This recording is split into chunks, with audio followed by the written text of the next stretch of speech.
Lubak no more dito sa EDSA. Good news! Nagsimula na ang phase 2 dito ng EDSA Rehabilitation. Dito Ortigas Bus Lane, Mandaluyong City.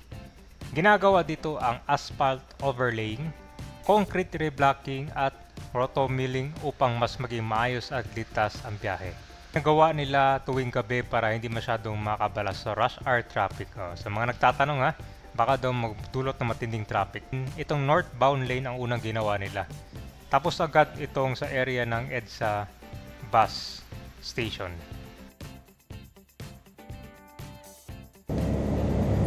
So good news pala na yung phase 2 ng rehabilitation ng EDSA nagsimula na. So dito tayo simula sa may Ortigas. Ito yung SM Ortigas Dito kasi kabayan, ito yung nabanggit natin dati nung nagko-cover tayo. Maraming mga kanto, mga lubak.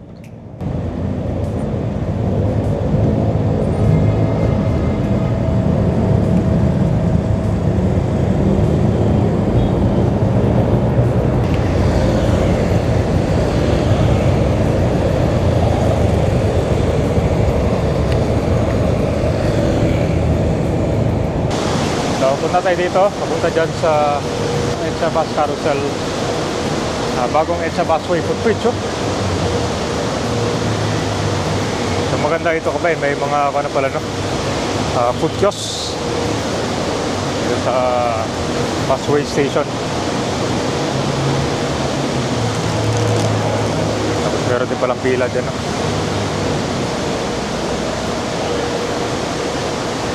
wala na setup dito.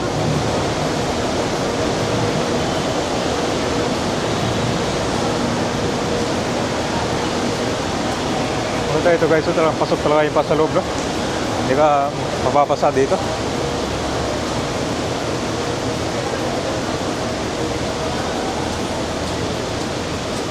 SM Mega Mall Busway.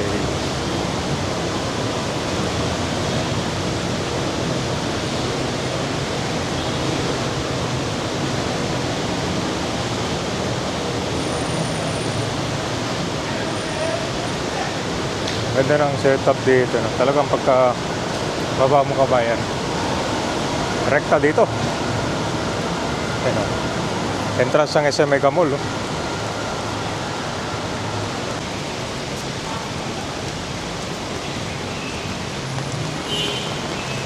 Ilang lalakad ka lang konti dito.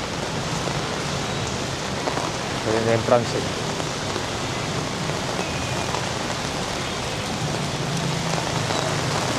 SM Mega Mall Busway.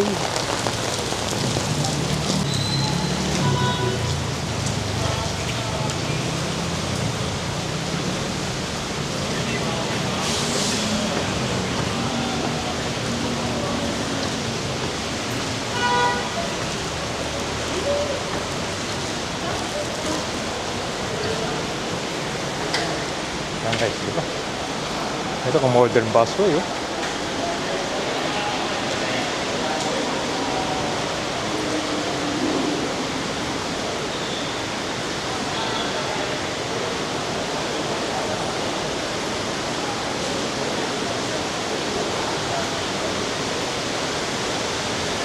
Ito na guys, ito na yung bagong asphalt.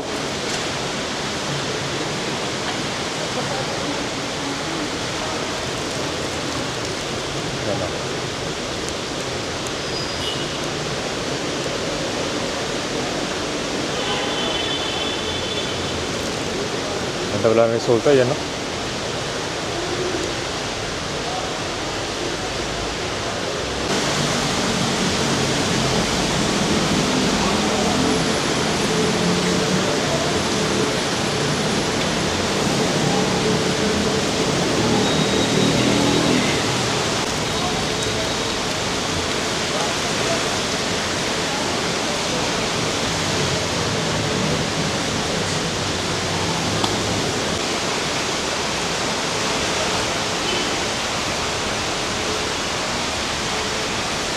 Yan guys, yun yan na yung bagong asphalt.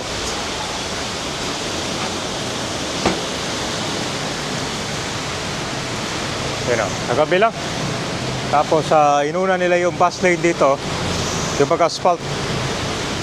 Yan, kwanto, northbound lane. Kita mo na yung resulta, ang ganda na.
So pa lang guys, sa northbound lane pa lang nagawa nila dito. Yan po yun. Good news na. This malaking improvement.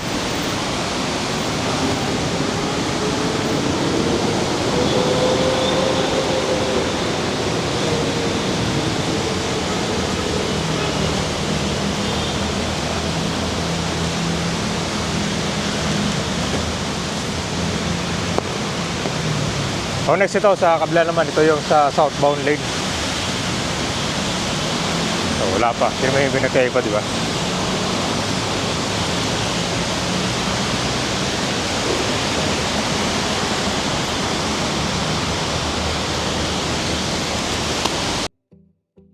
So ito na po yung asphalt overlaying.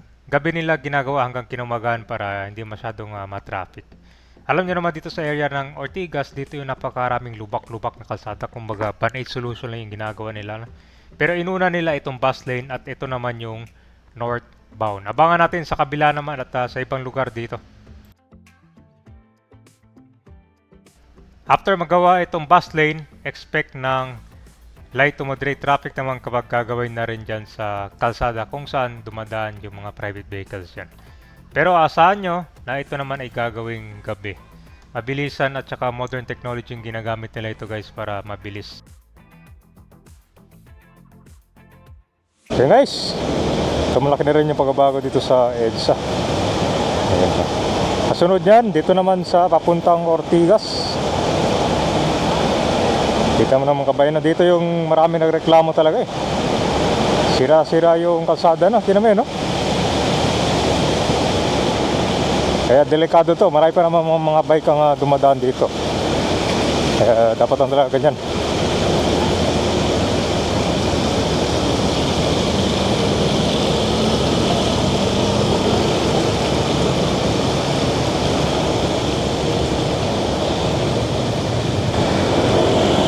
Okay guys, hopefully expect kayo ng traffic, pero ang ginagawa naman nila gabi yung magpapayos ng kalsada para hindi mabala, kasi dito sa Ortigas Kabayan, grabe din yung traffic dito gabi no.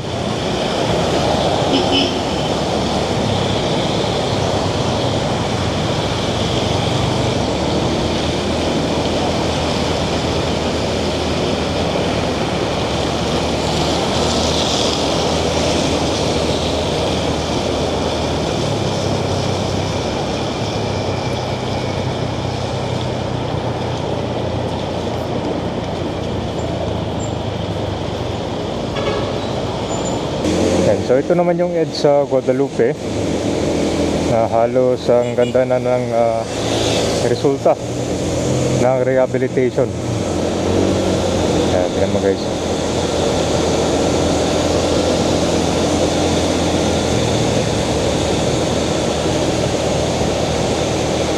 So dito yung ginagawang pag-improve ng bike lane at sidewalk.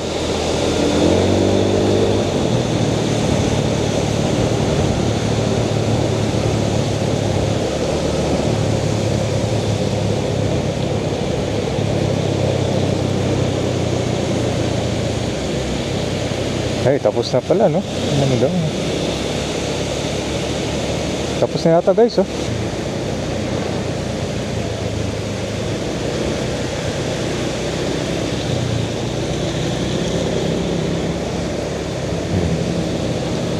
So ito, dire-diretso pa to hanggang Buendia, Makati. Matong tignan, no? Maliwalas saka malinis.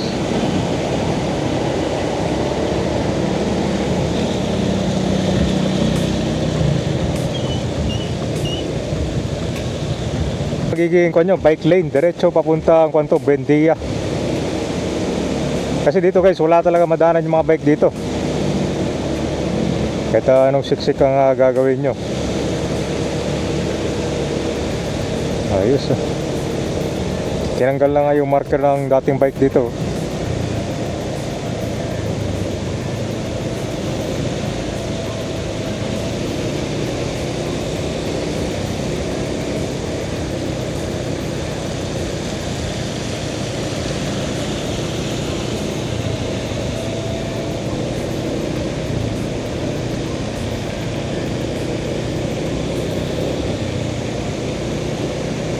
Masarap kayo magbike dito, no? Tingnan mo naman yung traffic. Tapos alam nyo ba, kay priority yung yung papuntang, ito kasi papuntang Ayala. So dito yung karamihan ng mga nagwo-work, no?